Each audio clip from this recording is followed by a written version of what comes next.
What are the current DSM criteria for autism?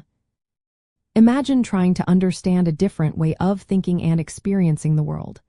That's what diagnosing autism is all about.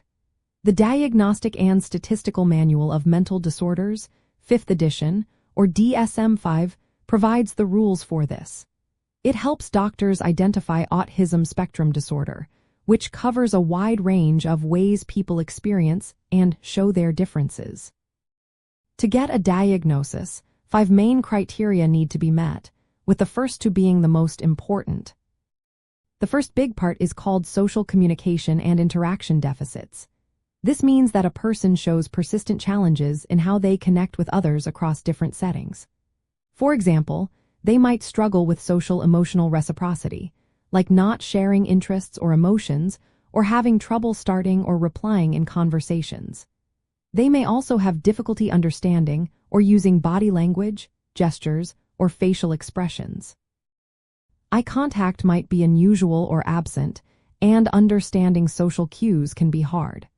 When it comes to relationships, they might find it difficult to make friends, share imaginative play, or adjust their behavior to fit different social situations.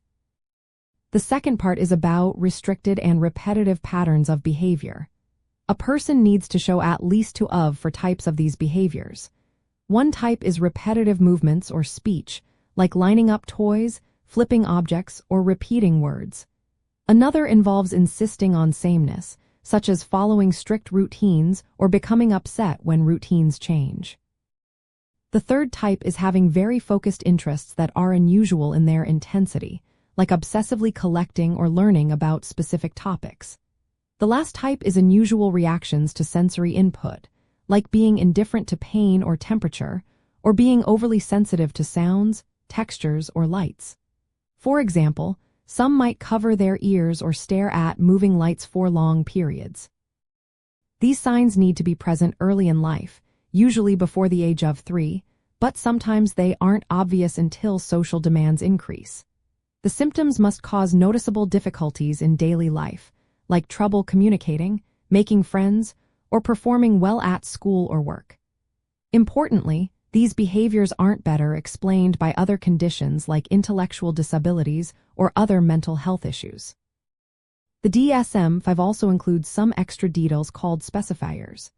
These tell us if someone has accompanying intellectual or language impairments, or if their autism is linked to known medical or genetic conditions. Many autistic individuals and advocates see these differences not as flaws but as part of neurodiversity. The criteria help us understand how brains work differently, shaping how people communicate, process sensory information, and organize their thoughts. Recognizing these differences helps us support everyone in a way that respects their unique way of being.